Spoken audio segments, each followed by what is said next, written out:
Hi, welcome to day 4 of what I've been calling 30-day bae or 30-day dating commitment. But this morning I decided that it needs to be called something else because I was out for my walk this morning. I do this long meditative walk every day, which maintains my sanity, by the way. Anyway, and as I was out walking and I was thinking about the whole situation, and some of my issues were coming up, and I worked through it, and I'll tell you about that in a minute. But after I worked through this issue, or at least started, I realized that this 30-day thing is actually going to get me relationship ready. So I'm calling it 30-day relationship ready boot camp. That's what I'm thinking, because every day is going to bring me something new that I get to work on, something that is going to be fun or difficult or both. And I think that by the time the 30 days is over, I will be ready for a relationship, whether it's with my Jay that I'm seeing right now or someone else. Sorry, Jay, I know you think this for sure this is going to work, but I'm just saying this is day 4.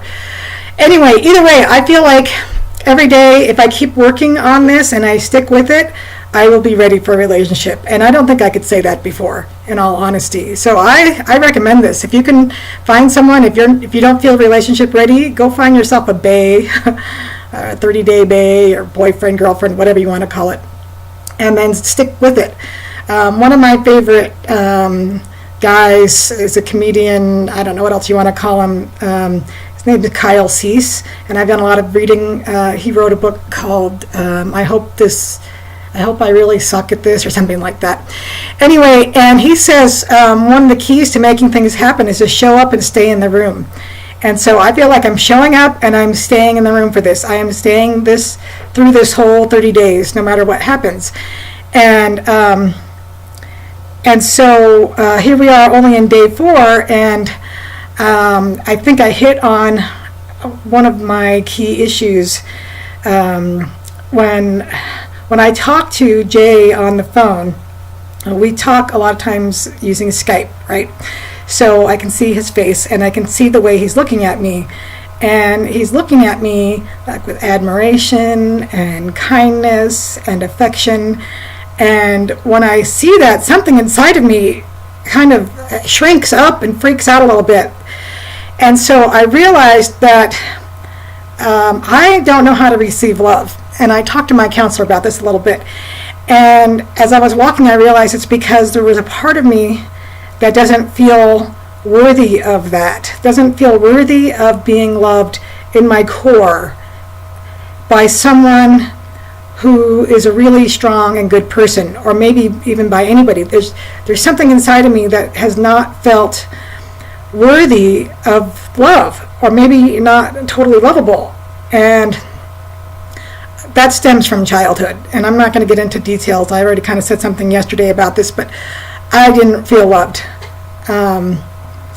And so now here I am with someone that wants to show me some affection. I'm not going to say love at day 4, but obviously here's someone that admires me and wants to get close to me and really likes me. He's told me over and over again how much he likes me, and he's excited about this. And so as I was walking, I thought, I need to find a way to feel like I'm worthy of love and feel more accepted. And this goes back to what I said yesterday about the atonement. And so I'm pondering it, and I'm praying about it, and I'm asking Heavenly Father to help me feel worthy of love and to help me feel lovable. And I'm going to be working on that probably over the next 26 days. But I feel like I got a good start on it today. So that was the big, heavy thing that I worked on today. Other things that have gone on since yesterday. It's funny, when I started this, I thought, what am I going to talk about every day? But I have plenty.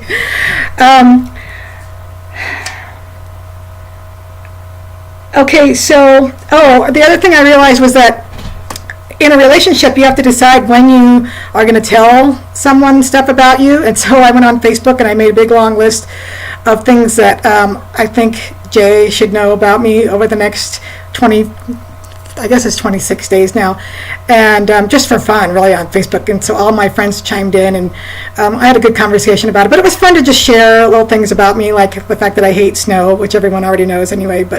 And I could add probably 1,000 more things to that list. But so I was realizing there needs to be some way that we decide when to tell this person we're in a relationship with certain things, and I was thinking it would be really handy if we each had a book, like a handbook, like a book of Annette.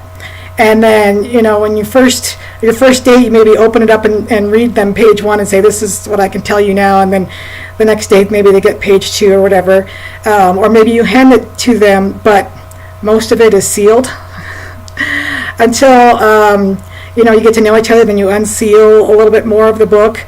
Until you develop trust, and you're in the relationship a little bit longer, and then you unseal more, and then you get married and you just hand them the book.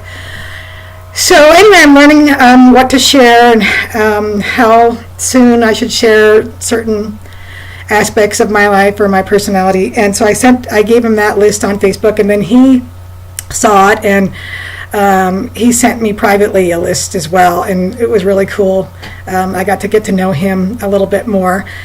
And we talked about our kids, because I shared with him that, I have this idea of what I want in a man. Like, I've had this, what I call a unicorn. I'm looking for a unicorn. And so there's this list of things that go along with that. And one of them is that his kids would all be grown, and I wouldn't have to worry about helping raise kids. And Jay has, well, let's just say more than 2 kids still at home. And so I shared with him that kind of scares me a little bit. And so we talked through that.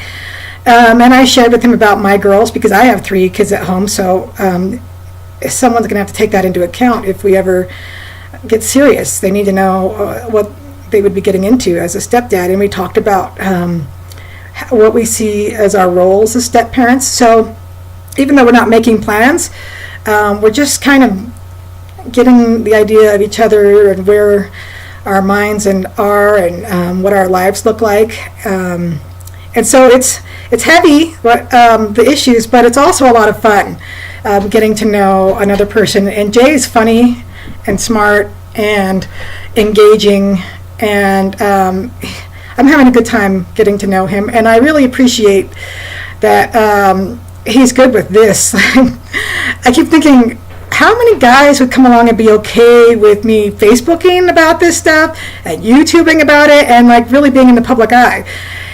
But it's a really good test, because whoever I end up with is going to have to be good with this, because this is who I am. Obviously, I like an audience. So the rest of my life, I'm going to be in front of an audience of some kind. And this is a good test for a guy. Is he okay with that, or does he think it's dumb, or is he, I don't know, is he not supportive? So far, Jay has been, and he's been okay with it, and I'm keeping, he doesn't want to be in the limelight, and that's one of the reasons why I'm not saying his name, but it's been a good test to find out. He's been cool. So I think, yeah, so those are the things that we talked about, and I think day 4, things, I'm starting to ease into it. There's still a little part of me that wants to bail and just go back to the way things were before, much simpler, much easier to just kind of stay in my little bubble of me and my 3 girls, the 4 of us. I call us the 4 Musketeers because we're the 4 A's, but it would be easier to just stay in that bubble. And I think a lot of us get that way. Once you've been single for a while, the thought of bringing someone new into your life is intimidating, even if it's a really good person. So there's a part of me that wants to bail, but I'm not going to. Like I said, I'm showing up, and I'm staying in the room, and I'm staying the course for 30 days. So, and I appreciate all the texts and messages and emails I've gotten from people that are watching. It's gratifying to know that they're relating, and I love all of you, and thank you for watching, and I'll see you tomorrow for day 5.